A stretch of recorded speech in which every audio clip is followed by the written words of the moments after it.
Falar de morte encefálica, né, que é um tema muito perguntado aqui, né, naturalmente hoje em dia é um tema muito frequente, porque a maioria das pessoas hoje morre no hospital, né, então as pessoas têm algum tipo de doença, tem até uma parada cardíaca, né, às vezes a gente consegue reverter e essa pessoa chega no hospital com o coração batendo, óbvio que com uso de aparelhos, né, ou teve algum quadro grave, um AVC extenso, um acidente, né, então a medicina criou um cenário, né, a medicina tecnológica, né, que é possível você manter a vida de alguém mesmo com o cérebro sem função, sem nenhuma função ativa, né? Então a morte encefálica, na verdade, hoje em dia, pela Constituição, pela lei, no mundo inteiro, na medicina, é igual à morte, né? A gente usa o termo morte encefálica porque a gente sabe que é como se fosse assim contraintuitivo, né? Você vê alguém ali no aparelho, olha para o aparelho, o coração batendo, olha a função respiratória funcionando com o uso do aparelho. Como é que você vai dizer que alguém está morto, né?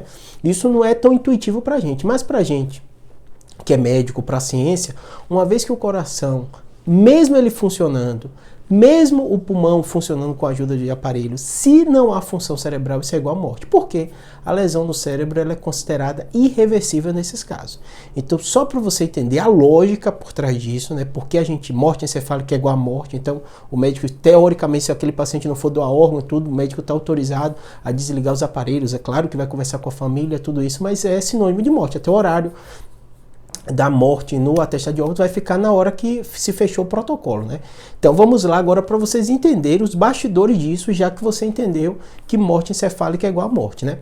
Claro que um conceito de alguém que teve um quadro grave, chega na emergência, o coração está batendo, o médico coloca ventilação, tenta se fazer toda uma atitude, é necessário algumas regras para você definir que aquela lesão é irreversível. Então existem critérios, protocolos de morte encefálica. Que aí tem um primeiro detalhe, a lógica é muito igual, mas tem variação de um país para o outro, né? Para você ter ideia, o Brasil é um dos países mais rígidos, rigorosos no protocolo de morte cefálica, né? Tem que ser mais de um profissional, tem país que um profissional só faz. No Brasil tem que ter exame confirmando que não tem função no cérebro, né? Tem alguns países que não precisam desse exame confirmatório sempre, né? Então o Brasil é bem rigoroso, né? Então basicamente o que seria isso, né? Uma vez que você define que tem uma causa irreversível, então vai ter ou um AVC extenso, né? Eu teve uma parada cardíaca que gerou um edema cerebral de forma extensa, né? Eu teve um acidente, né? Um tiro, alguma coisa que o cérebro teve o dano, né? Então tem que ter uma lógica causal daquela definição, com exames de imagem, tudo isso, né?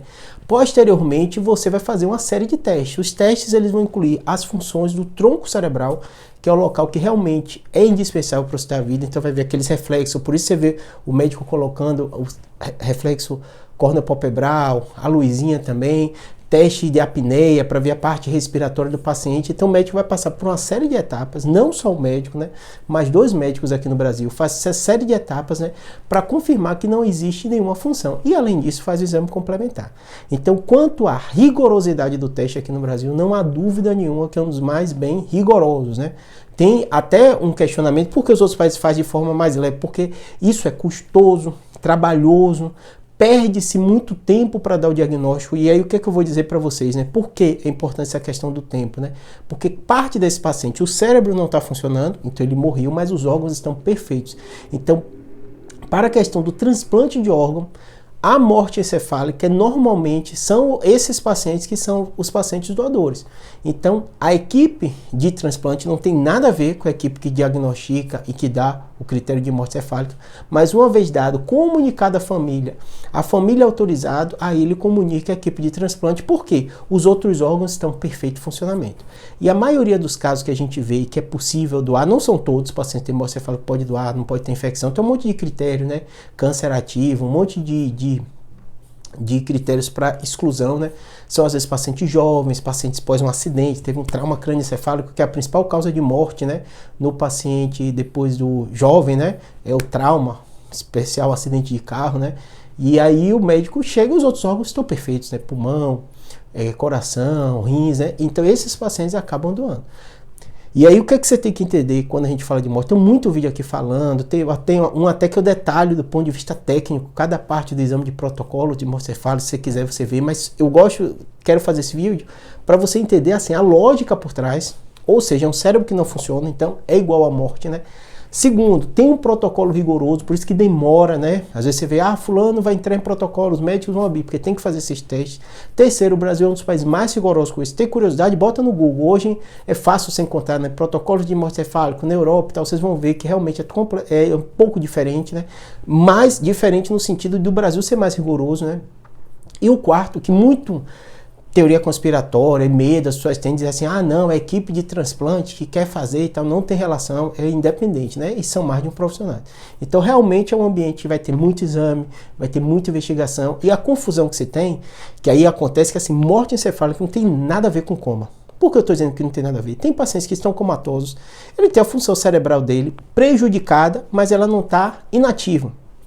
Então, ele tem atividade de tronco, função de tronco, e às vezes esses pacientes podem ter meses em coma e depois despertar. Existem vários relatos, pacientes até em estado vegetativo, que é um termo popularmente muito utilizado, que aquele paciente você não tem contato, você fala com ele, ele não interage, ele fica aquele olhar distante, mas ele está respirando sozinho, isso não tem nada a ver com morte cefálica. E esse paciente, vários relatos na literatura, que depois de um tempo eles podem despertar, pode acordar, é raro, mas se acontece, né? Então, com situações completamente diferentes. Morte cefálica para o Brasil, para o mundo inteiro, é irreversível, tanto que é igual à morte, tá bom?